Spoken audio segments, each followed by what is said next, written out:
This is Sacristo-nory, and this is the night before Christmas.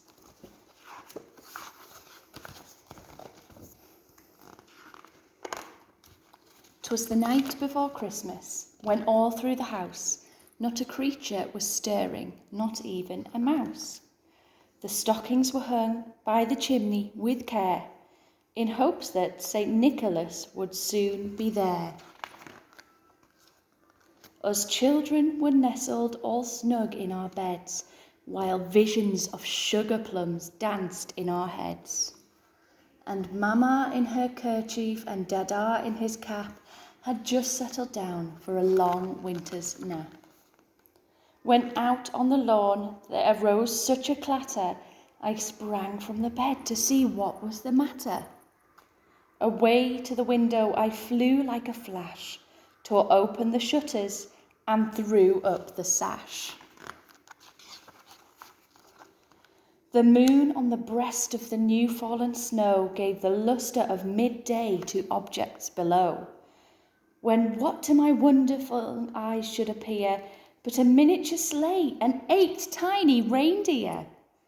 With a little old driver so lively and quick, I knew in a moment it must be St. Nick. More rapid than eagles his coursers they came, and he whistled and shouted and called them by name.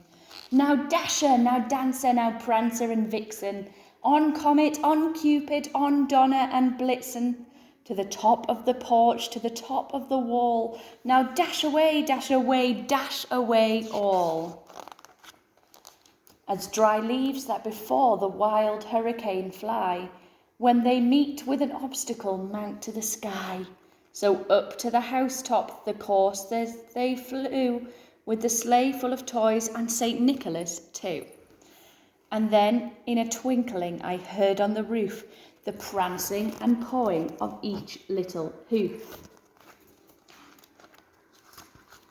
As I drew in my head and was turning around, down the chimney St. Nicholas came with a bound. He was dressed all in fur from his head to his foot, and his clothes were all tarnished with ashes and soot. A bundle of toys he had flung on his back, and he looked like a peddler just opening his pack. His eyes, how they twinkled, his dimples, how merry. His cheeks were like roses, his nose like a cherry. His droll little mouth was drawn up like a bow, and the beard of his chin was as white as the snow. The stump of a pipe he held right in his teeth, and the smoke it encircled his head like a wreath. He had a broad face and a little round belly that shook when he laughed like a bowl full of jelly.